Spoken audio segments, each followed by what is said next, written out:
কুরবানি ঈদের পর থেকে একটানা ৫ দিন গরুর গোশত খেতে খেতে যখন আপনার জিহ্বা আপনাকে অভিশাপ দেয়া শুরু করবে, তখন এই শর্টকাট সহজ গরুর গোশতের চাপটাই পারে একমাত্র আপনাকে সেই অভিশাপ থেকে মুক্ত করতে। আসসালামু আলাইকুম, এক্সপিরিয়েন্স উইথ পিয়ার নতুন একটা ভিডিওতে আপনাকে স্বাগত। নিয়েছি হাড় ছাড়া হালকা চর্বিওয়ালা ৩০০ গ্রাম গরুর গোশত।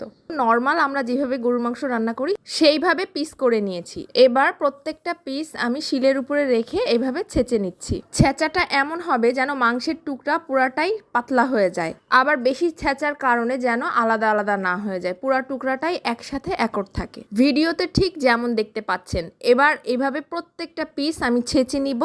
এই মাংসগুলোর ভিতরে হালকা হালকা চর্বি থাকলেও সমস্যা নেই, চর্বিগুলাই কিন্তু মাংসটাকে সফট রাখবে। আর চর্বিওয়ালা মাংসগুলো কিন্তু একটু জুসি টাইপের হয়। এবার আদা আর রসুনটা আমি বেটে নিব। পরিমাণটা হবে আদা 1 টেবিল চামচ, রসুন 1 টেবিল চামচ। চিন্তার কোনো কারণ নাই, চাপে সবসময় একটু মশলা বেশি দিতে হয়। এই বাটনাটাই কিন্তু টোটালি কোনো পানি দেয়া যাবে না। এবার আমি এর ভেতরে মিডিয়াম সাইজের 3টা পেঁয়াজ দিয়ে বেটে নিচ্ছি। একদম মিহি করে বেটে নিব, মশলাটার ভেতরে যেন কোনো দানা দানা ভাব না থাকে। কাঁচামরিচ নিলাম 10-12টা, কাঁচামরিচগুলোও বেটে নিব। কাঁচামরিচ দিলে কিন্তু চাপের ফ্লেভারটা দারুণ আসে। এবার কড়াইতে সামান্য একটু তেল গরম দিলাম। এই তেলের ভিতরে কিছু পেঁয়াজ কুচি আর সামান্য কিছু রসুন কুচি দিয়ে দিব। এই পেঁয়াজ আর রসুনটা আমি সুন্দর করে লাল লাল করে ভেজে নিব। ভাজা পেঁয়াজ রসুন দিলে চাপের ঘ্রাণটা কিন্তু দারুণ আসে। এবার ভাজা পেঁয়াজ রসুনের ভিতরে আমি আদা রসুন পেঁয়াজ বাটাটা দিয়ে দিব, আর দিব 5-6টা শুকনা মরিচ গুঁড়া করে। কাঁচামরিচ বাটা দিয়ে দিলাম, লবণ দিয়ে দিলাম স্বাদ মতো, 1/2 চা চামচ হলুদের গুঁড়া, 1/2 চা চামচ জিরা গুঁড়া, 1/2 চা চামচ ধনিয়া গুঁড়া, আর 1/2 চা চামচ গরম মশলার গুঁড়া, 1/2 চা চামচ শুকনা মরিচের গুঁড়া। চাইলে স্কিপ করতে পারেন, চাপে একটু ঝাল ঝাল হলে বেশি ভালো লাগে। এবার 1 মুঠ ধনিয়া পাতা কুচি আর একটা লেবুর অর্ধেক চিপে দিয়ে দিলাম। সব মশলাগুলো আমি একত্রে মিক্স করে নিব। এই চাপটা বানাতে আমি সবসময় ঘরোয়া মশলা ব্যবহার করি, তাই বলে স্বাদ কিন্তু দোকান থেকে কোনো অংশে কম হবে না, একবার খেলেই বুঝবেন। এবার ছেঁচা মাংসগুলো আমি সব এর ভিতরে দিয়ে সুন্দর করে সব মাংসে মশলাটা মিশিয়ে নিব। মশলাটা মাংসের এপিঠ ওপিঠ আরও ভালো করে যেন লেগে যায়, এই জন্য দেখেন আমি কিভাবে ম্যারিনেট করি। প্রত্যেকটা পিস এভাবে একটা প্লেটের উপরে রেখে একটার উপরে একটা এভাবে পেতে দিচ্ছি, যেন মাংসের এপিঠ ওপিঠ দুপিঠেই সুন্দর করে মশলাগুলো লেগে যায়। এটা আমি ম্যারিনেট করব প্রায় 2 ঘন্টার জন্য।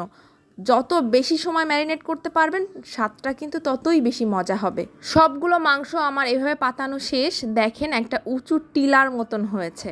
চাইলে এভাবে একটা এয়ারটাইট বক্সে করে ডিপেও রাখা যায়, যখন খাবো তার 1 ঘন্টা আগে বের করে ভেজে খেয়ে ফেলা যাবে।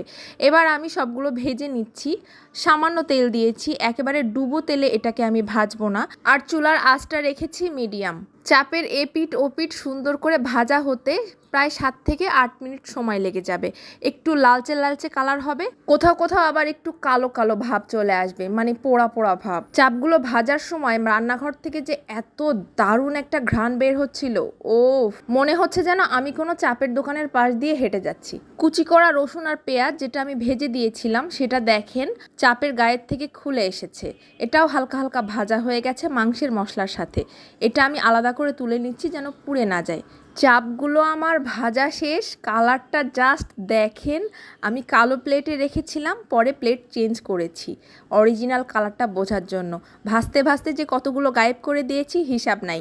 গরম গরম চাপ খেতে যে কি মজা কি মজা, কি আর বলবো। 300 গ্রাম মাংসের চাপ বাহির থেকে কিনে খেতে গেলে অন্ততপক্ষে 1000 টাকা গুনতে হবে। আর বাসায় বসে স্বাস্থ্যসম্মত উপায় যদি এভাবে খাওয়া যায় তাহলে তো আর কোনো কথাই নেই। কি লোভনীয় হয়েছে কালারটা, মাশাআল্লাহ। মাংসের চাপ বলতে আমরা যে কেন শুধু নান রুটি আর পরোটা বুঝি, আমার এটা বোধে আসে না বাপু। আমি বাঙালি মানুষ, সাদা ভাত ছাড়া কিচ্ছু চোখে দেখি না। এবার অনেকে অনেক কথাই এসে বলতে পারে, ভাত দিয়ে কেউ চাপ খায়? কিন্তু একবার খেয়েই দেখেন, একবার খাইলে জাত যাবে না বাপু। পৃথিবীর সব নিয়ম কানুনই মানুষের তৈরি করা, আমরাই ভাঙি আবার আমরাই গড়ি। আমি যেভাবে চাপ খাই চাপের পাশাপাশি ভাজা পেঁয়াজ রসুনগুলোও নিয়ে নিয়েছি আর নিয়েছি পাঁচমেশালি শাক। কুরবানি ঈদের পর এইভাবে একদিন না খেলে যেন মুখের জটই ছাড়ায় না। মাংসের ভেতরে থাকা ভাজা পেঁয়াজ রসুনটা গরম ভাতের সাথে মেখে যে কি মজা লাগে। আর শাকের ভেতরে পাঁচমেশালি শাক তো আমার সব থেকে পছন্দের। এবার এক টুকরো মাংসের চাপ ছিঁড়ে গরম ভাতের সাথে একসাথে মুখে পুরে দিলাম। মনে হচ্ছিল যেন গরুর মৃত্যুর সাথে সাথে আমার জীবনটাও সার্থক হয়ে গেছে। আলহামদুলিল্লাহ, এত সুস্বাদু খাবার যে একবার খাবে সেই প্রেমে পড়ে যাবে। এইভাবে মাংসের চাপ ভাত দিয়ে খেয়েছেন কখনো? যদি না খেয়ে থাকেন সেটাও কিন্তু কমেন্টে জানাবেন। আমি অর্ধেক তার ছেঁড়া মানুষ, সব কিছুতে একটু ডিফারেন্ট খুঁজি। খুব স্বাদ করে দুপুরের খাবারটা শেষ করলাম। মাংসের চাপ বেশি পরিমাণ কিন্তু খাওয়া যায় না, কিছুক্ষণ পরই বোরিং লাগে। কিন্তু এইভাবে একবার করে দেখেন, একেবারে সিম্পল ওয়েতে নিজেকে আটকাতে পারবেন না। ভাতের সাথে খাইতে কিন্তু একটুও বোরিং লাগে না, হিউজ পরিমাণে খাওয়া যায়। আসছে সামনে কুরবানি ঈদ, সবাই এইভাবে বানিয়ে খাবেন। আর কে কে ভাত দিয়ে খেয়েছেন এটাও আমাকে কমেন্টে জানিয়ে যাবেন, কারণ আমি জানি আমার মতো তার ছেঁড়া মানুষেরও পৃথিবীতে অভাব নেই। আজ আমি বিদায় নিচ্ছি, দেখা হবে নতুন কোনো রেসিপির সাথে। সে পর্যন্ত সবাই ভালো থাকবেন। ধন্যবাদ।